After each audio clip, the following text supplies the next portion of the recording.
Thank you, Miguel. Dear colleagues, after listening to the second plenary this morning, you have the feeling, why are they standing here talking about node-negative disease? Don't they realize that there is more common biology in the tumors between node-negatives and node-positives? Aren't they a bit retroactive? I can assure you, we do listen to the literature, but I still think it's important to take the node-negative example for seeing how to deal with risk assessment and predictive factors in breast cancer in general. And since a lot of research has been done in node-negative breast cancer, I think it's still valid to take a new look at this disease, because the risk-benefit analysis, I think, is most pronounced in this particular disease setting. If you look internationally at the number of node-negative, or the percentage of node-negative disease, and this is from the early 2000s, and you can see that it's a prevalent disease. And if you now go to very recent overviews, or even look at your own institution data, you will find most likely that if you work in an area where there is screen available and where there is sort of a breast awareness in women, that you most likely have 65 to 70% of node-negative breast cancer patients in your particular institution. In the absence of looking at predictive factors, and I dare to say, and we can discuss this later, but I think there is no single predictive factor for type of adjuvant chemotherapy that we can use today or tomorrow with our patients. I think we have to look at risk, and the way we are doing the decision for chemotherapy as a clinician is to look at risk-benefit, and if we have a higher risk than the potential side effects of chemotherapy, we tend to give chemotherapy to our patients just to give them the highest possibility of cure. But that's in the absence of decent predictive factors that we can universally use. So if you look at node-negative disease, and this is adapted from Adjuvant Online, and I think Adjuvant Online is very important because it sort of quantifies our gut feeling and also tells us if we're going in the right or in the wrong direction with regard to a patient's risk assessment. But if you look at the ER-negative tumors, even the G1 tumors have a relapse rate of almost 20% over 10 years, which is high. But if you then go to G2 and G3 tumors, you see the relapse risk is even higher. So it's by no means a low-risk disease that will do just fine by endocrine therapy on its own. In general, the guidelines internationally, and then in the now German guidelines, which I'm going to show you at the end, it's certainly the case. In node-positive disease, we recommend chemotherapy, and we recommend the best available chemotherapy, meaning without getting into the discussion too much, but anthracycline, taxane-based regimens. So if you look at the risk of node-positive patients with a low degree of nodal involvement, you can see that the possibility of dying from their disease, of course, also depends on the grading, and I will show you later in my talk that grading is not such a bad factor, but it probably lacks a bit of standardization, but it holds up even over a long time period. But if you look at node-positive, low degree of node positivity, it's about a 20% risk of dying from breast cancer in node-positive disease, and in this disease you would not doubt to indicate chemotherapy for your patients. And if you then go back to node-negative disease and look again, taking the G3 tumors, and then look at tumor size and a bit more specifically, and I agree with the previous panel that maybe tumor size is a very crude factor, and it really doesn't predict for chemotherapy response if you have a 2 centimeter versus a 3 centimeter tumor. But it just goes to show that Adjuvant Online is an epidemiologically based database. But you see that the risk is even higher in these grade 3 tumors node-negative than it was in the node-positive disease. So certainly these patients do have a high enough risk to indicate chemotherapy. Is there data of chemotherapy response in node-negative disease? Do these patients really benefit? I think this is the crucial question. That's why we're having so many problems with indicating chemotherapy in a lot of our node-negative patients. If you look at the GAICAM data, and I have to congratulate the Spanish investigators, because that was the first and I think to date the only trial that really focused on high-risk node-negative breast cancer that has presented its results. And if you look at the GAICAM, the principle is very easy. It takes the best available taxane anthracycline-based option, compares it to the best available anthracycline-based option, and it does so in high-risk node-negative breast cancer. And how did they define high risk in the late 1990s? They looked at grade, tumor size, age, and hormone receptor status. And I will show you that we're not that much better 10 years later when we're deciding which is high-risk node-negative for our current clinical trial. What the investigators found, you've seen those graphs before, was that the trial was positive. In a high-risk node-negative population, you see the same thing as a high-risk node-positive situation. You see that these patients do benefit despite their nodal status being negative. Is there more evidence in the literature? You're all aware of the TC versus AC data by US Oncology, a trial that was including node-negative and node-positive patients, and the trial was positive, and it established TC as one therapy option in breast cancer as a chemotherapy option. But you can see that the subgroup analysis in the node-negative cohort, it's just about the same degree of benefit, magnitude of benefit as in the node-positive patients, just that their trial wasn't powered with the patient number to show significance here. But there is no hint that node-negative patients do worse or have a different outcome in this trial, and that goes without saying because nodal status is not a predictive factor. It doesn't predict for response to type of chemotherapy, but you can see if the risk is high enough that there will be a benefit of the best available chemotherapy. And this year, the end of last year in San Antonio, we saw a very nice meta-analysis of the docetaxel containing adjuvant chemotherapy trials. And the meta-analysis, I think, teaches us two things. One thing, that it's probably time that we get rid of these chemo A versus chemo B large trials in an unselected population, because if you look at the node-negative trials, and I'm sure you know the results, you've seen the publications of some of them were strikingly negative. And I dare to say it's not because the taxane doesn't work in node-negative, it's because the patients weren't selected appropriately. And if you select low-risk patients, you will not see an effect of the better chemotherapy. And the second thing is, and that goes back to the plenary we had yesterday, is that if you take these meta-analyses, and I think they are important, even in the time of biology-driven treatment decisions, you can see if you put all the trials together, the node-negative population in the upper bars, they do derive a benefit, but the benefit even in the meta-analysis looking at two trials is not significant for overall survival. And I dare to say it's not because docetaxel doesn't work in those patients, it's because the patient number is far too little with not enough risk selection in order to see a benefit here.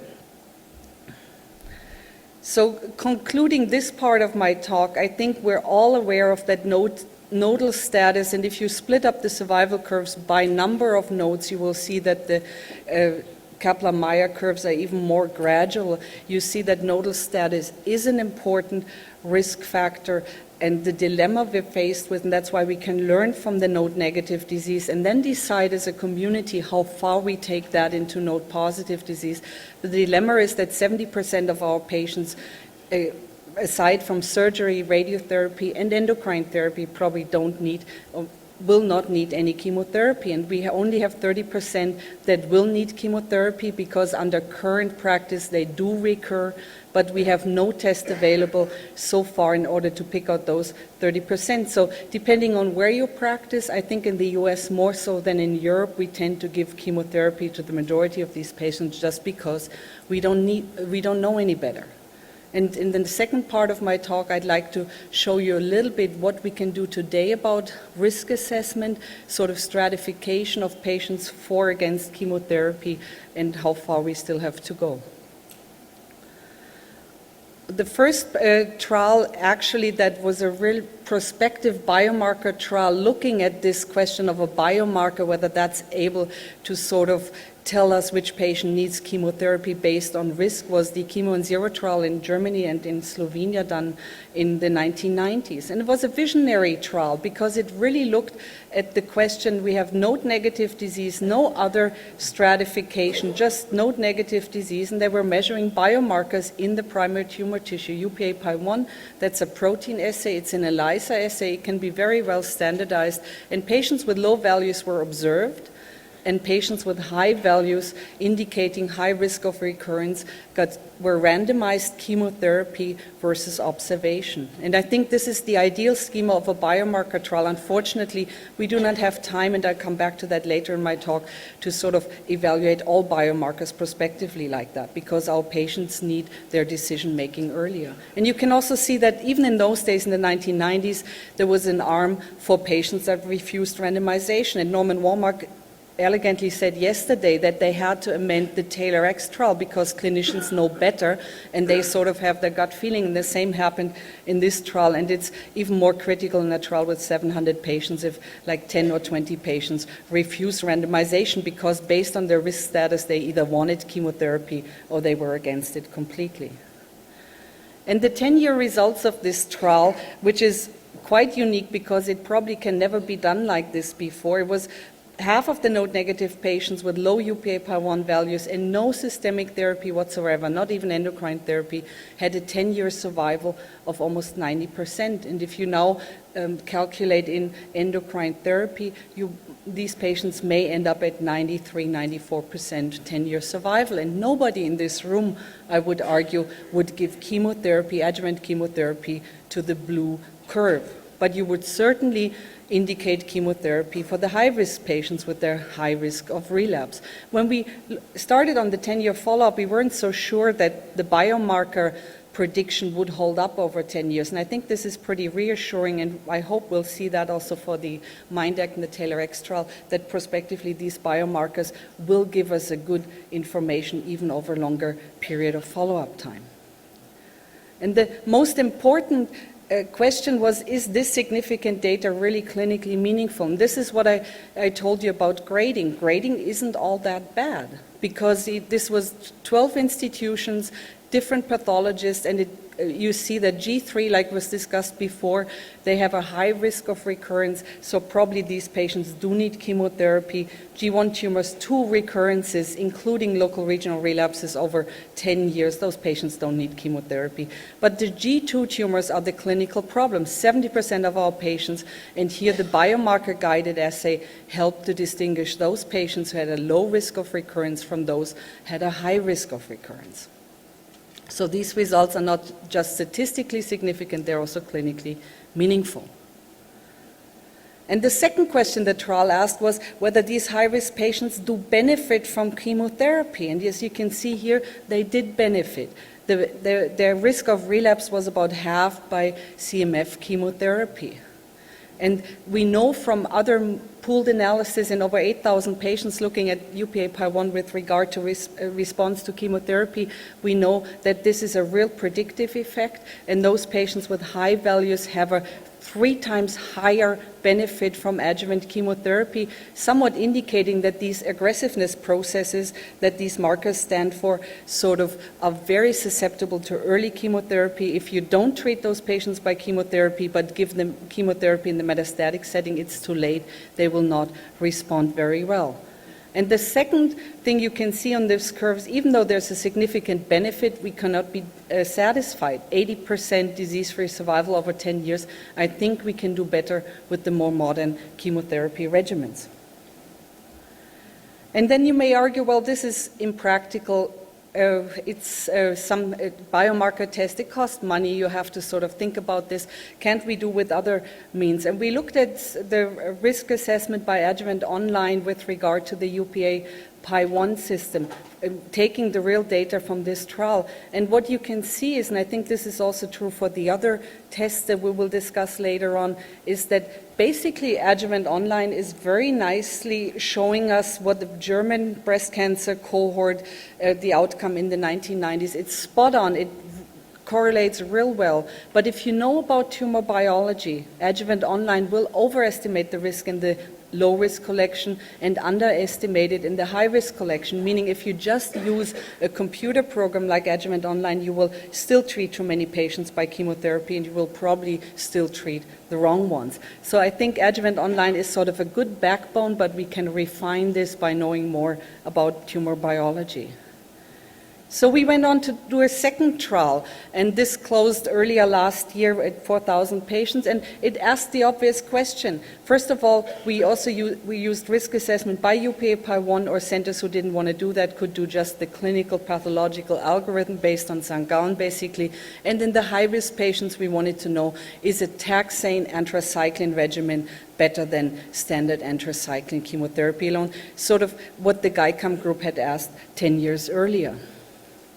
And the trial closed last year. It's up to date, I think, still the largest node-negative trial that's fully completed. And 10% of the patients were from France. So you can see even in a country where they sort of took a while to establish the test, if a center is really committed, you just have to change your procedure of what to do with the tumor tissue after surgery. And then you can also use a fresh frozen tissue biomarker assay. But you also see in the green curve, and I think this is a sort of consolidation for the colleagues, not at TaylorX, it's recruiting so well, but for the MINDAC trial, you see it takes a while till clinicians buy into the idea that these biomarker-guided treatment decisions are really worthwhile, and then they have to see how can they get the material to the lab. So it's a slow start of recruitment, but at the end it went very, very fast.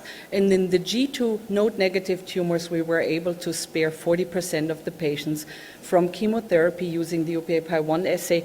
And we will know probably by the end of this year, early next year, whether this was better or equal to clinical pathological data and about the treatment question.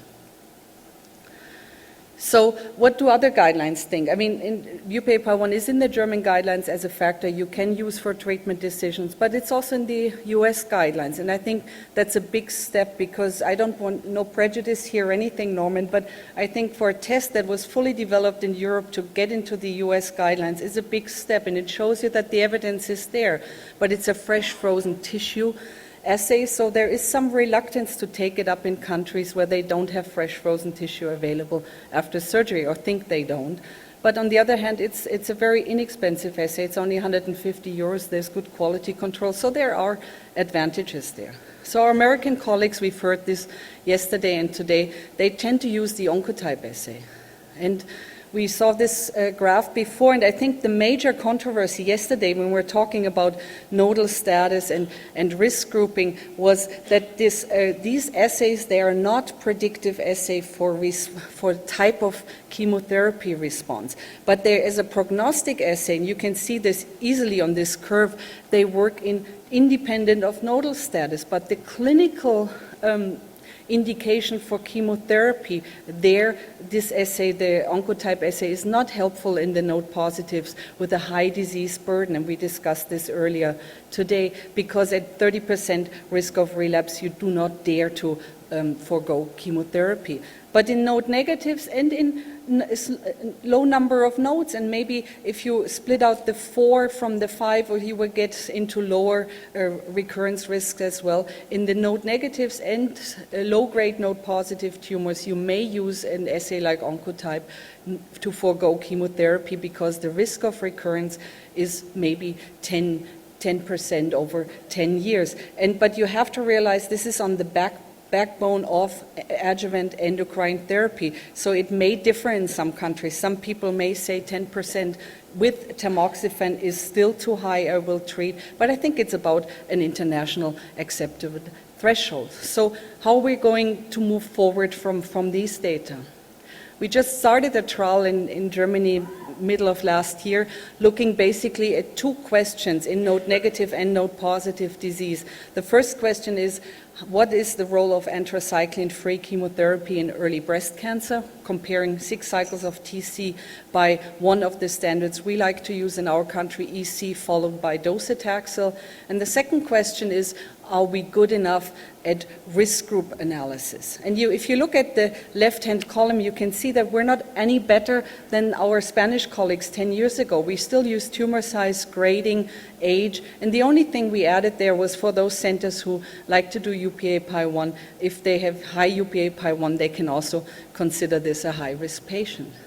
The trial was started just with the chemotherapy question, and then we added in a recurrence score for all hormone receptor positive patients, 0 to 3 nodes, and we requested patients with recurrence score of more than 11, so a very conservative threshold to get chemotherapy, and the other patients will recommend it just to get endocrine therapy. And when we did amend the trial in November of last year, we were sort of a bit wary. We thought the recruitment would just go way down because it's far too complicated for the centers to wait for 2 weeks, then send the block to the USA, get the results back. But what happened was, and I'm really, really grateful for that, is that actually recruitment sped up like crazy, and we're probably going to be finished recruiting this trial by the end of this year. So that shows that patients as well as clinicians are really eager to implement these new techniques in order to refine the decision whether to give chemotherapy or not. And there's another lesson we can learn from this trial. It's in Germany, we're not as fortunate as our American colleagues that we have a National Cancer Institute that gives out a budget for cancer research. We have to negotiate these trials directly with the pharmaceutical industry. And this trial has support from pharma, but you can see that even now we get pharma to sponsor trials with a large translational research program looking at anthracycline resistance markers, but also risk assessment, because everybody in the community, I think, realizes that we do not need to have a broad market. We have to have the right market for the right drugs. So you can even negotiate trials like this with the industry now. Just a few remarks, critical remarks on these biomarker tests. This is sort of a timeline, how long it took to evaluate the UPA-Pi1 from the very left, from the Unicenter data from Munich, until the right side of the slide, where we have now the second and the third clinical trial up and running. It's almost 20 years. It's longer than it took Herceptin to get into the adjuvant setting. And the nice thing about this is at the very right side, you see there's also a little UPA inhibitor now in first-line metastatic setting, which will show us whether this system is also a very good target for therapy. But the downside of this slide is we cannot afford for the patients and also for us clinicians to wait 20 years in order to develop a biomarker at the highest level of evidence. We just don't have this time. So I think this is a very nice case study to see how you have to do it in an ideal world, but now we have to move fast, and there's some very nice discussion now going in the literature whether you can sort of, if you do it like our American colleagues, take trial material and prospectively plan the analysis, whether that also doesn't make up for level 1 evidence, and you don't have to have a prospective trial in order to take these tests into clinical practice. But another comment I would like to make, because I think this is also important from what we're going to hear from our pathology colleague later on, is that we do not need to forget that when we develop these assays, the time has changed now. And in the UPA-Pi1, we had large amounts of tumor tissue 20 years ago. Now we have core biopsy specimens. So you need to show that these modern tests also work in cores. And a more critical factor is that now you don't have any tumors that haven't had a core biopsy before. So if you do the test on the surgical specimen, you have to be aware that some of these markers may change due to wound healing processes in the surgical specimen. And there was recently a press release by Genomic Health looking at this, and they found the same thing we found for the UPA-Pi1. If you take the tissue too close to the core biopsy wound, then you will have a raised oncotype. So even though I'm arguing that we have to be faster in taking these tests into clinical practice, we also have to realize that these modern tests are very, very sensitive, and you have to have the biology and the methodology right. And if you make a mistake here, we will have a test for going chemotherapy for a patient that actually needed chemotherapy. And I think we have to take our time in order to get the methodology right. So, in conclusion, I don't think there is any difference in biology between node-negative and node-positive disease. I think if the question in adjuvant chemotherapy today is which patient does not need adjuvant chemotherapy, I think we have to answer that question first, and then we have to give the best available chemotherapy. This is from our last year's German guidelines, where we say that taxanes may be beneficial in node-negative patients, and we have changed that this year. We're going to present the slides next week, and we have in high-risk node-negative, you have a plus recommendation, but you have to get the high-risk assessment right. And in conclusion, I think that node-negative breast cancer does not automatically translate into good prognosis or no chemotherapy, and that we definitely need these new markers and tools. And I've shown you how we develop one particular marker, but we will be talking about the other two markers as well in this session. But I think the times are long past where we sit down and recommend chemotherapy for node-negative G2 patient older than 35, just from our gut feeling without having a more refined knowledge about the biology. And we'll talk about the Ki-67 later on. I think it's a very, very good marker. The problem is, coming back to what I said just earlier with my second to last slide, is that there is no good quality control internationally, and we're not so sure about the cutoff levels. And I think if we solve that problem, that would also be a marker that we can include in our clinical decision making. Thank you very much.